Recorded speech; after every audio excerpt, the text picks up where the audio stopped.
Is this thing working? Yo, what's up, YouTube? I got a very serious issue to discuss with you today.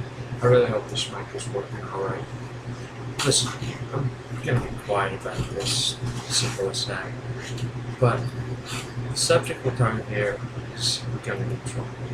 Now, before anyone starts any bullshit, shut up, listen to the video, and then perhaps make your comment. Now, we have these idiotic, retarded Bible bangers out there. Yes, I am using very abusive terminology. You honestly think less guns equals less violence? Could someone please explain the logic there? Bad people are going to do bad things regardless of whether or not that we think it's illegal. How can you honestly say that less guns is the answer?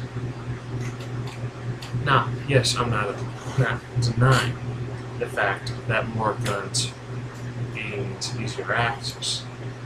However, that also is a greater deterrent. If we were to take a look at the number of guns per populace in both Sweden and Switzerland, we will notice that I'm almost positive it's Sweden. It's either Sweden or Switzerland. It's one of them for sure. I know that 1 out of every 2 people owns a gun of some caliber larger than a .38, I would say. And their crime rates are significantly low, both countries. Now, before anyone says anything, oh, if we have less guns, it'll not be hard to get by. Criminals are not going to stop at contraband. What do people not understand about that? Oh, if we don't have any fewer guns out there, that is bullshit. The only thing that could possibly work is if every firearm were to be taken off the street, off the face of the planet overnight like that. Like if they just ceased to exist. Then yes, maybe that would.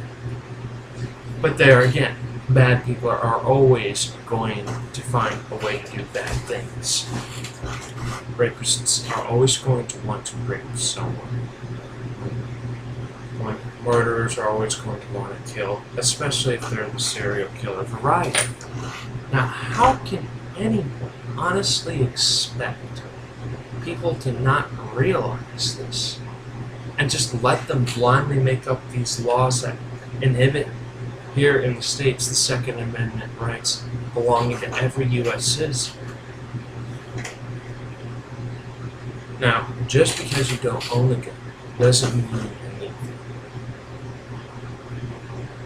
But if you don't have an opinion one way or the other, you're hindering both parties. In fact, you might as well be siding with those gun grabbers, as they're now being called, because you're not voicing an opinion, period. This is a dangerous time in the Americas. I'll explain this in detail. If America were to go into civil war over gun control laws right now, we would have a worldwide economic collapse. Here's one. America is, relatively speaking, doing pretty well compared to most other countries. If the best guy who feeds everyone else's dog were to go under, those dogs are going to be left to fend for themselves in a metaphorical sense. And in a lot of cases, that's going to be pretty nasty.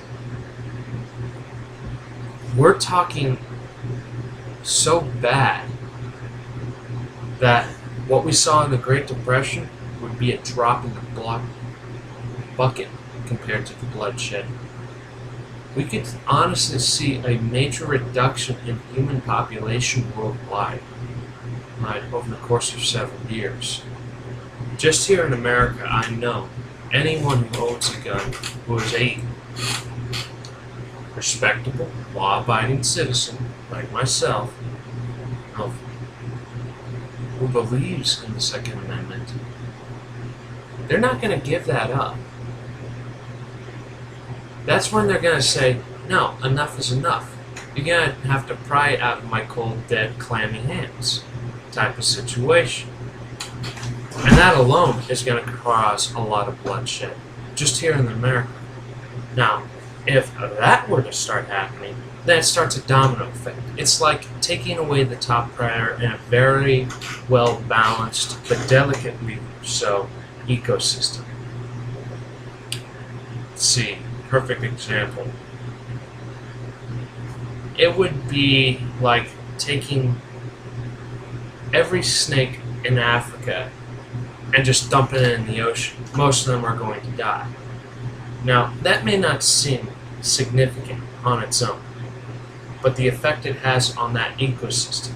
Like, say you have an ecosystem where there are snakes that eat frogs as a regular part of their diet. Well, if we start losing a lot of these snakes, those frogs are going to start overpopulating, so much to the point that they surpass the carrying capacity of their environment's load. And eventually they're going to start spilling out, and you have a special extinction problem going on. So much to the point that either that frog species will die off, or in the process of looking for new food, it will decimate and invade other habitats and do the opposite to them, kill other species just by their existence. We're having that problem here in the States already, both metaphorically and literally. There is a vine in the northern U.S. that is native to a mountainous section of China, and with no natural predators, that vine, certain variants of it, I forget what it's called, it's a very specific vine name, that, given the course of a day, can grow on some lower extremes up to 6 feet. We're talking about a grass root that both grows the same vertically up and down, so that every foot it grows up, it grows down, so that you've got to dig 6 feet just to get that first 6 feet out. So ultimately it's going to be a losing battle if we're not careful. But getting back to the metaphorical point of it, if we take away guns, that's not going to stop people from making them in their basements. What are you going to do? Lock up every person who's ever built a gun in jail? No, we're not going to do that. We'd have to be complete fucking retards to do that. Look, I know the videos get... Well, I'm not trying to be an asshole about this, but we need more guns. Because look at the Cold War. In the Cold War, Russia had nuclear weapons, the United States had nuclear weapons, and everyone was just ducking for cover. Everyone else was just ducking for cover. And the reason why we didn't have World War III was because of the nuclear deterrent. We knew the danger of what would happen if someone actually launched. Because the second we launched our missiles, they would launch their missiles, and then everyone was fucked. Not just the US, not just the USSR.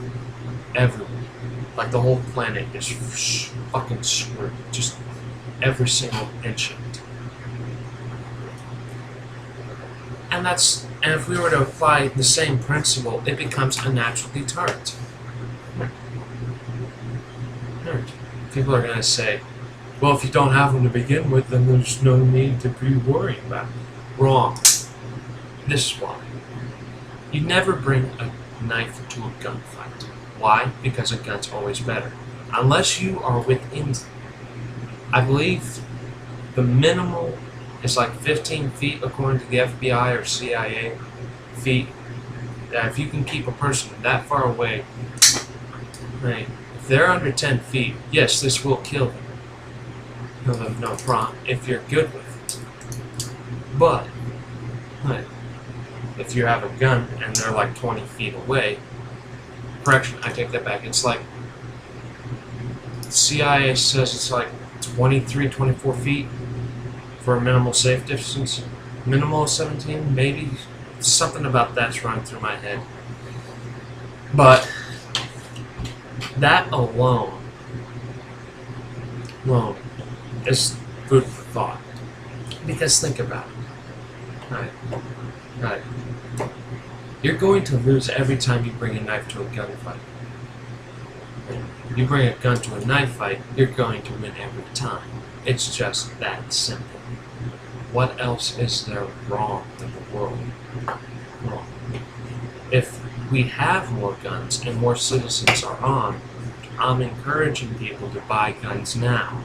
If more people are armed, it's going to be a natural deterrent. Right. Criminals are going to eventually start catching on to this, and there's going to be, with hope, less crime, and we're going to follow the path of a similar country like Sweden or Switzerland. I really hope that's the case. Please, support your local pawn shop, buy firearms for them, support your local gun dealer who is registered and a law-abiding citizen like everyone else. I would hope. Stock up on ammo. Yes, I am a prepper. Bring your own beans, babes, and bullets. Because this is going to be one crazy party if this goes south. I hope to see you on the web if it goes back up, if said event should ever happen. Peace out. Take care. Love your faces. Love your boobies. See you. And that's all for now.